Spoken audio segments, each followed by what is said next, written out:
Hey everybody, how you doing? I'm hoping that my audio is working. It seems to be. So, how you doing? It's here we are. We are Thursday night, the end of the week. Time for the Tech 20. And what a week it's been. It's been a crazy week. I don't know how your week has been. I hope it's been good. But let's hop in. I got some really cool things to talk about. I mean, they were cool to me. I think they'll be cool to you. So, without further ado, weekly shout out.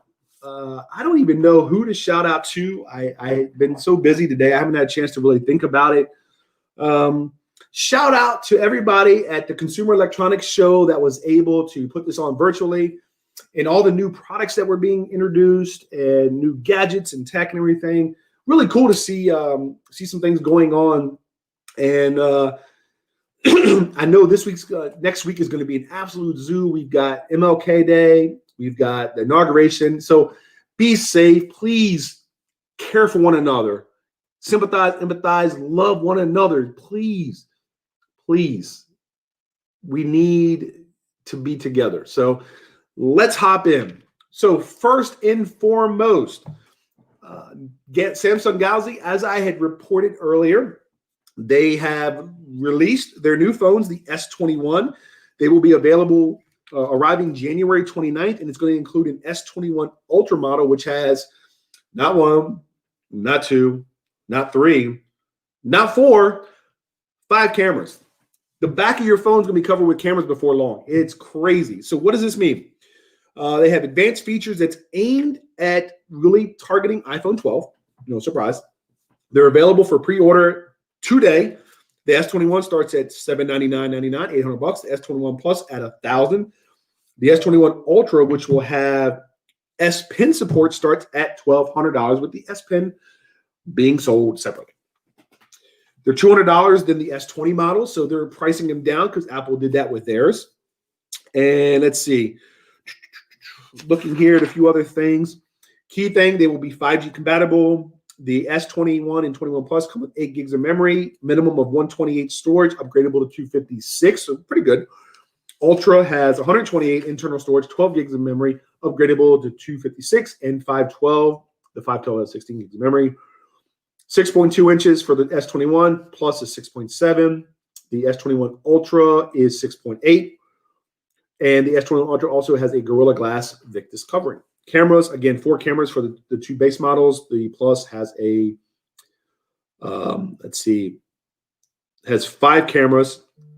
It has a dual lens system pairing optical 3x and optical 10x lenses capable of 100 space zoom. Impressive. Each will also take short 8K video sequences that you can pull a single frame from. They're also debuting Galaxy Smart Tags, which is a key fob, like a car key fob, and you can attach the stuff and find out where things are at. So they also introduced the new Galaxy Buds wireless Bluetooth in-ear phones. They're $200. So that's the new Samsung phone coming out, available for pre-order today. If you're a Samsung person, go get it. Here we go. Product review, AirPod rival. Well, Anker, who's got a fairly solid track record of good, affordable wireless earbuds, is in their Soundcore brand. They released today, on Tuesday, they released a new model called the Liberty Air 2 Pro at $130. This is an upgrade to their $80 version. Excuse me. The Pro model has the stick design, so just like the AirPods and AirPod Pros, and touch panels on the outside, accept gestures for play, pause, skipping tracks. They're customizable. Anker is also using a technology called Pure Note, which allows for accurate sound and clarity at all frequencies. Again, I don't know what that means, other than it probably makes it sound good. Has multi-mode active noise cancellation, so 3 settings: transport, indoor, and outdoor. And it adjusts the frequencies that's blocked by the noise cancellation. And they have 2 transparency modes also, total transparency and another that focuses on voices. Pretty cool. 6 hours of battery life when you're using active noise cancellation, 7 hours with it off. You have a charging case that will come with it, and that will give you up to 21 hours with ANC on, 26 with it disabled. The case will support QI wireless charging, so that's kind of cool. Available on Tuesday. They started in black, white, pink, and blue for $130. You can get them on Amazon, Best Buy, and the Soundcore website. So if you're looking for a non-expensive or less expensive option for wireless Bluetooth headphones, Anchor, check them out. There'll be a link. So now, CES, Consumer Electronics Show 2021, ended today. Today was the last day. It was all virtual. And there's a lot of really cool things that come out of it. And so let's talk about those. What came out of it? Some of these we've kind of already discussed. Some are new from Monday. First, Smart Mask. And I've been seeing rumors about this, but they are here. AirPop Active Plus. It's a smart mask. Smart mask has a halo sensor. It claims that it can measure the user's breathing and the air quality of surroundings. The sensor to mask works with a smartphone app, and it'll be retailing for $150. Mask Phone took it a step further. It has a mask and a hands-free headset of sorts. There's hidden controls to adjust play volume or play music. You can talk hands-free while wearing the mask. So kind of cool. That'll be available in Target and Amazon starting in February at $50, so reasonably priced. LG has the PuraCare wearable air purifier. And we talked about this a while ago. It's an actual air purifier. 2 filters, captures 99.95% of viruses, bacteria, and allergen. Rechargeable battery for 2 to 8 hours of wear. And it has 2 fans. So kind of really cool. And Razer, video game company Razer, they have developed their own smart mask. It's called the Clear Mask. N95 respirator. You can have lets others see your face, and internal lights illuminate when it's dark. So kind of cool. So smart masks. So if anything, the pandemic has brought out an advent of these smart masks. Yeah, we'll see. So what about making your air and water cleaner? So we got a mask on, but what about in your house? Well, we got the PuraCare Mini for $200. It's a portable air filter with a chargeable battery. That's one idea. That was also with LG. LG doing some crazy stuff. You have the Luft Duo that it claims they can shorten the lifespan of airborne coronavirus. Kind of cool. And they have it combines the purifier with a UV light. There's also the Clean Air Zone, which is an air purifier. It claims that it can capture pollutants in the air as well as viruses, including COVID-19. So again, I'll tag them, check them out. What about keeping everything clean? Gadgets, phones, everything, keys. Well, I talked a little bit about this, how there's the UVC products, Home Medics, and some other, I can't remember, I'm blanking. But Home Medics has one, and what's the screen? It's going to bug me. But anyway, Targus has a couple products. They have a backpack that features an antimicrobial infused protective finish on key touch points. And they unveiled a UVC LED disinfection light that will emit UVC lighting for 5 minutes every hour to disinfect your office space. So kind of cool. And UB Tech Robotics, they have a line of disinfecting bots called the Adabot. Kind of cool. What about tracking your health? A lot of people have been tracking their health. We're going to talk a little bit more about that next. But one of the things that is out there is this thing called a wearable bio button. And we won't even go down the rabbit trail of this too much on this one, but it's an FDA cleared and FDA approved device. It's disposable after 90 days of use. It continuously monitors your temperature, your heart rate, and respiratory rate with clinical accuracy. So it's worn on your upper left chest, and an app will deliver notifications confirming you're cleared or not cleared to entry at work or a doctor's office. Zag, that was the one. Zag, Home Medics, and it's not Zag, but they have another case that has a UV light. So I knew it hit me. Speaking of health, and I've talked about some of the tech for the Pelotons, the Fitness Plus, the things that people are doing, but this is last year and now into this year is become the year of the virtual gym, and I don't think that's going to change. There's still going to be people that have realized the benefit of working from home, working out from home, and that there's technology and tools that are not prohibitively expensive that you can use.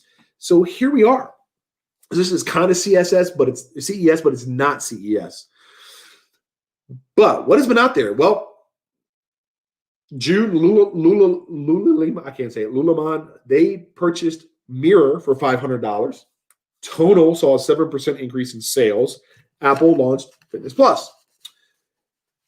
Probably one of the biggest names to kind of come in to the market this far was Samsung. They announced the Smart Trainer. It's an addition to a lot of their fitness-focused apps. It's designed specifically for Samsung smart TVs using a webcam to track exercises. From what this article says, it appears to be a bit more in depth than Apple's watch-only tracking, but they do have trainers lead exercises, including Jillian Michaels, workout celebrity Jillian Michaels. Ultra Human, another video platform that's made its debut. They use bio-tracking built around the Apple Watch. It showcases heart rate, calories burned, and the service compares its offering to a masterclass for fitness. Some of their partners are CrossFit champion Kara Saunders, fitness celebrity Amanda Cerny, coach Johannes Bartel, hybrid athlete and coach Chris Gethin, and MindSize CEO Christian Straka. Available on iOS and Android devices. The idea, though, is that they're trying to set themselves apart from the ones that have been there, the Mirror, the Peloton, the Nordic Track, the Proform. They're trying to make it more affordable, so you don't have to spend the several $1,000s for a Peloton bike. Samsung, yes, you have to buy a TV, but even TVs nowadays are significantly less expensive than what they were even a few years ago. But it's the virtual gym, home gym. So Steve Barber, for you, buddy, check these out, man. Maybe this will be something to do once you get your gym in. Let me know. Trainer for hire. I'm all in. So what are you going to do after you do all this working out? Well, we all scream for ice cream. How about a Keurig for ice cream? Cold Snap, really cool. They have developed a product that is very much Keurig-like, where you have a pod, the device, you put the pod in, it freezes it, and it creates ice cream, smoothie, cocktail. What? Awesome. It literally works just like the popular coffee makers. It can make frozen coffee, frozen cocktails, slushies. The pod, it looks just like a little tall metal can. It's placed at the top of the machine. You press the button, it does its thing. You take the can out, you throw it away. No need for cleanup. It is not available yet. It's going to undergo a beta test later this year. It's going to launch fully in 2022, so you got to wait. Still got to make it. No idea on prices. They're expecting between $500 and $1,000, with pods costing $3 each. Still, it's cool.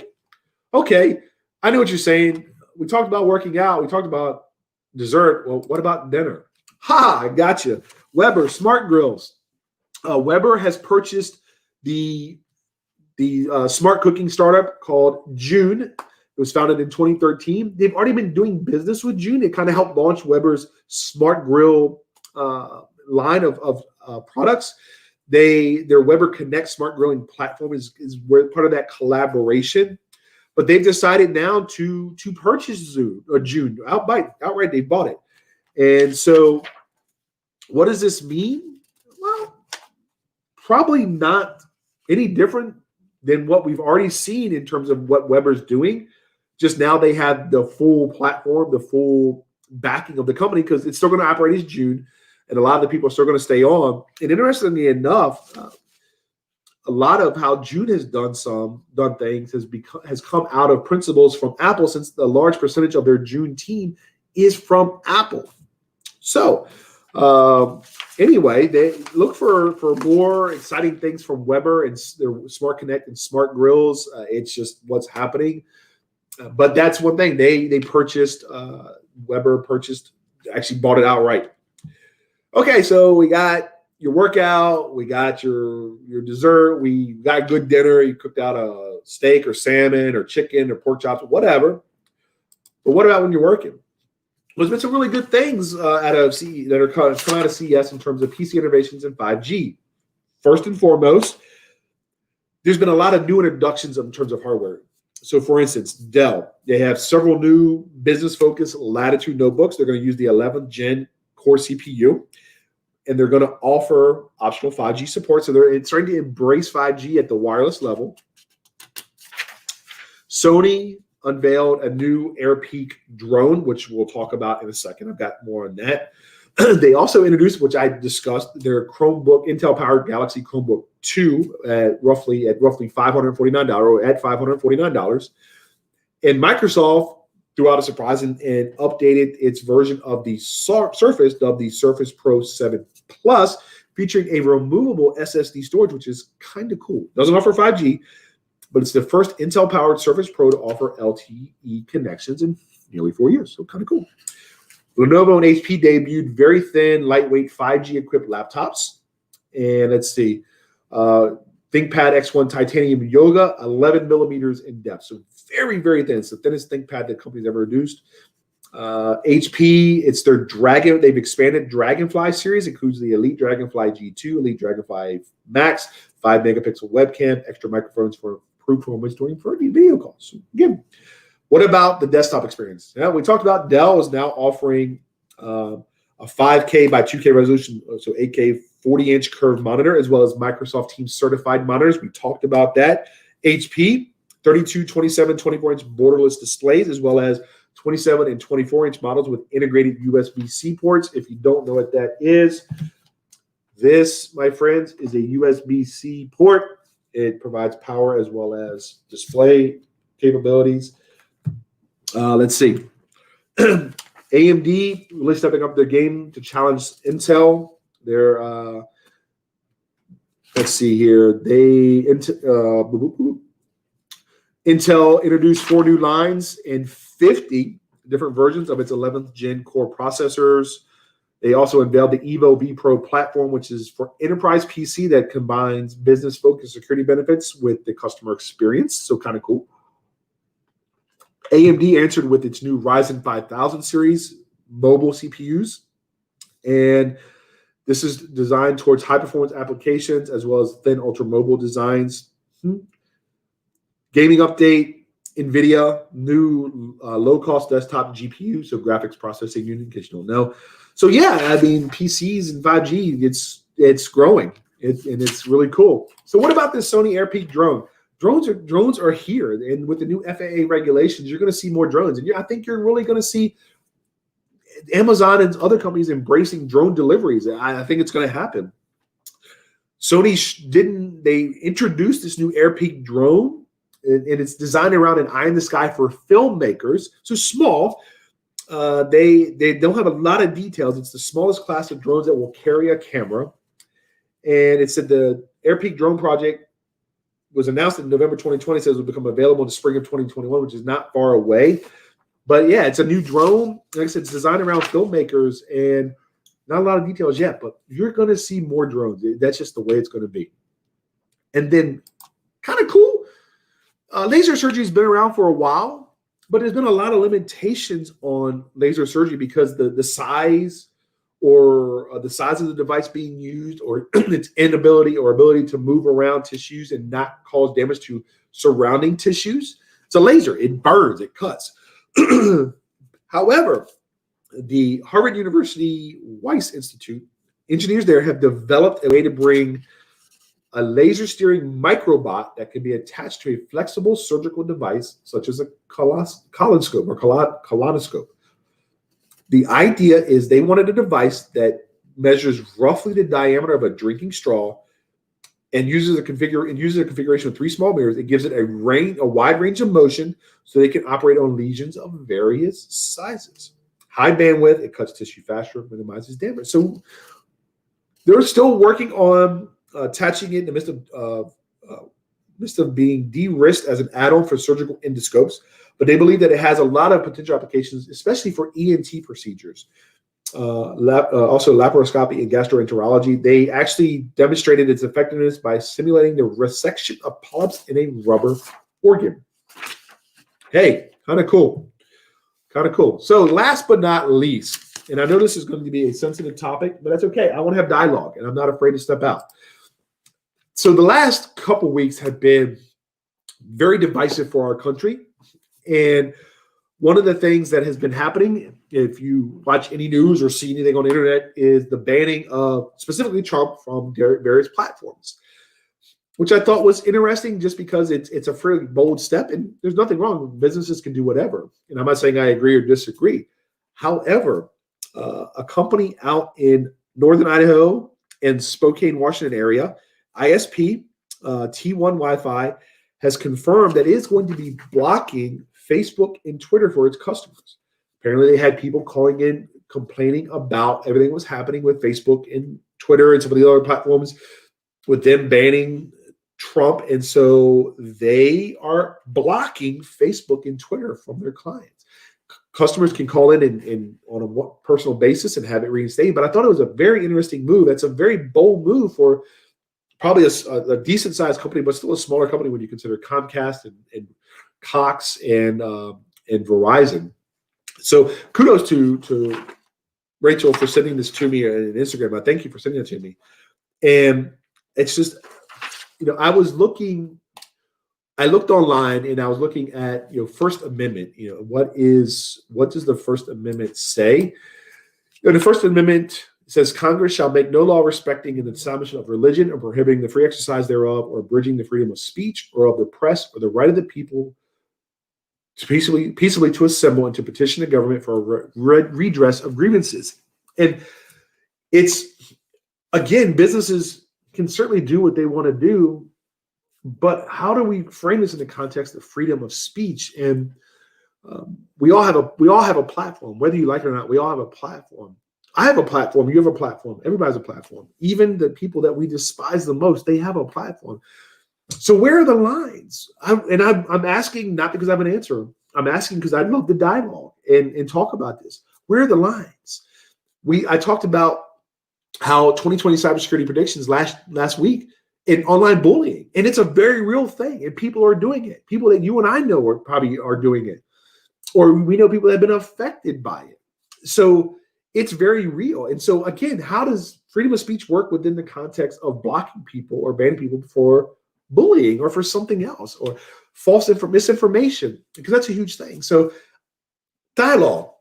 If you have questions, you have comments, you have concerns, put in the comments. I would love to have a conversation because this is a big thing for me is what is freedom of speech? It's why I can do this right here. And I don't take that for granted. I don't take for granted the power of tech companies to limit or expand what is or isn't said. So that leads into, what do you want to know about? Let's have a conversation. Let's have a conversation, an honest and open conversation, because I don't believe anybody is wrong or right. I think we have conversations and we talk about what we can do to be better ourselves and for our country and the people that we interact with. So let me know what you want to know about. Appreciate you for watching. Thank you. Stay safe. Wear your mask. Saturday, 6 p.m., next edition of the Tech 20. It will be the weekly recap with a lot of information. But until then, have a great finish to your week, and I will see you in a couple of days. Take care. Bye.